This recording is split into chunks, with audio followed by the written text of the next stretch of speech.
और अभी वो नारा रहता है जिससे यहूदियों के सीने चढ़ते हैं, जिससे उन सहूनियों के सीने चढ़ते हैं। और जो आप फलस्तीन का बच्चा लगा रहा है, खैबर या यहूद, जैशु मोहम्मद सौफ यऊद। इसका मतलब है तुम जुल्म पे उतर आए हो, जरा खैबर को याद करो।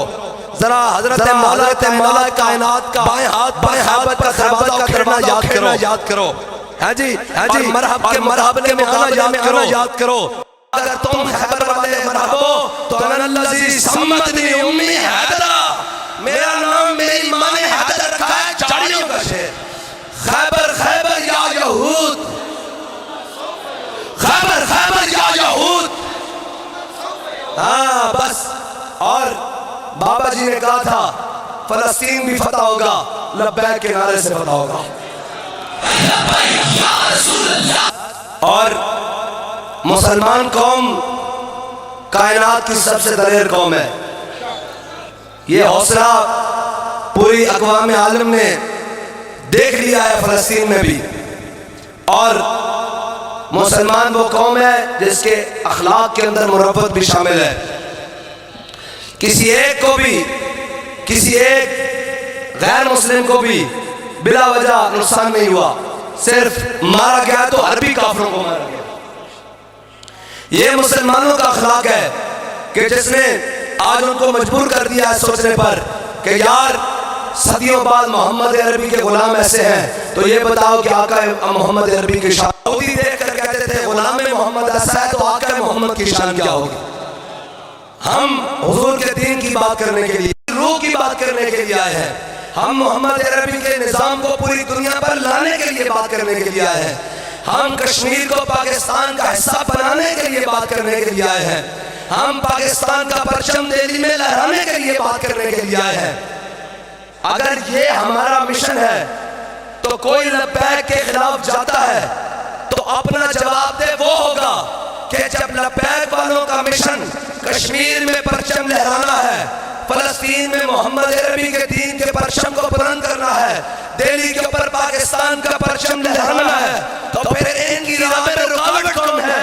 इनकी राह में रुकावट कौन बन रहा है? ये उनको सब दुरुस्त करनी होगी। हमारी सब दुरुस्त है और हमारी बात भी दुरुस्त है और हमारा नजरिया भी दुरुस्त है। और हमारा नजरिया सिर्फ नहीं है कि मुस्तनद रस्ते वही में गए जिनसे होकर तेरे दीवाने, और मुस्तनद रस्ते वही माने गए जिनसे होकर तेरे दीवाने गए, और लौट आए जितने फरजाने गए। एक लाहौर से चले और गुजर खान से या वजीराबाद से, पहले गुजर खान से फिर वजीराबाद से वापस हो गए और कहने लगे कि जनाब आजादी की जंग लड़ने के लिए आए हैं। भूल नहीं गए आप। और कहते थे कि ये छोटा सा सबका, मैंने कहा छोटा सा सबका तो आज भी खड़ा है। और कलम होने के बावजूद भी सीने में बैग सजाकर जनाब फिरता था, हाथों में परचम उठाकर फिरता था, दहशतगर्दी के पर्चे चटवाकर फिरता था, हर सितम और जुल्म को अपने सर पर सजाकर फिरता था।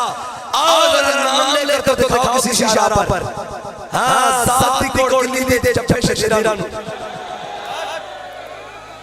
जनाब कहते थे हमने आजादी की जंग लड़नी है। मैंने कहा आजादी की जंग तुम नहीं लड़ सकते, आजादी की जंग वो लड़ेंगे जिनके बड़ों ने आजादी की जंग लड़ी और अंग्रेज की जेलें बर्दाश्त करके और जुल्म और सितम बर्दाश्त करके 27 साल अंग्रेज के जुल्म बर्दाश्त करने के बाद कहा है मशक़ सुखजारी और चक्की की मशक्कत भी एक तरफा तमाशा है, हसरत की तबीयत भी जो चाहो सितम कर लो और भी खुल खेलो, पर हमसे कसम ले लो कि हो शिकायत भी और शाहों के तकब्बुर से दब कर रहा मैं, आखिर इस बार गए खास का गदा हूं मैं।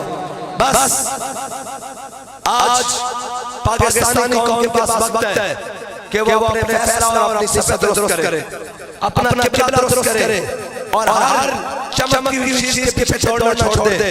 ये आईएमएफ के गुलाम या आर्मी बैंकों के गुलाम इकबाल कहता है कि तू बदल गया तो बेहतर, कि बदल गई शरीयत, कि मुआफ़िक़ दरबार नहीं निशाबाजी। इकबाल कहता है कि ओए मुसलमान अच्छा हुआ तूने भी अपना लीडर नवाज शरीफ को चुन लिया, और पाकिस्तानी अच्छा हुआ तूने भी एक घोड़े को अपना लीडर बना लिया जो हर बात से भाग गया, और आज जनाब अडयाला जेल से भी भागने के लिए तैयार है, और जनाब हर कौम को हर जगह पर चूना लगाकर भागने वाला कहते हैं उसको जनाब अपना लीडर चुन लिया, कहता तू बदल गया तो बेहतर के बदल गई शरीयत।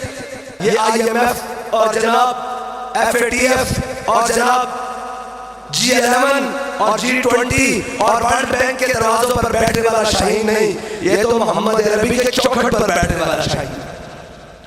और कहते हैं कि आप पाकिस्तानी कौम को क्या सब देंगे? मैंने कहा हम पाकिस्तानी कौम को अमेरिका, नाटो, चाइना, दुनिया की हर ताकत की गुलामी से निकालकर इनको इनके हबीब की गुलामी में दे लेकर जाएंगे। और कहते हैं फिर होगा क्या? मैंने कहा फिर होगा ये कि मेरे हाथ में था जब तक मेरे मुस्तफा का दामन मेरे पांव चूमती थी यही गर्दिश ज़माना। जरा हाथ सारे बुलंद कर ऐसे करें, सारे ऊपर नीचे, बुजुर्ग बड़े छोटे बड़े, लब्बैक का नारा लगाएं जी।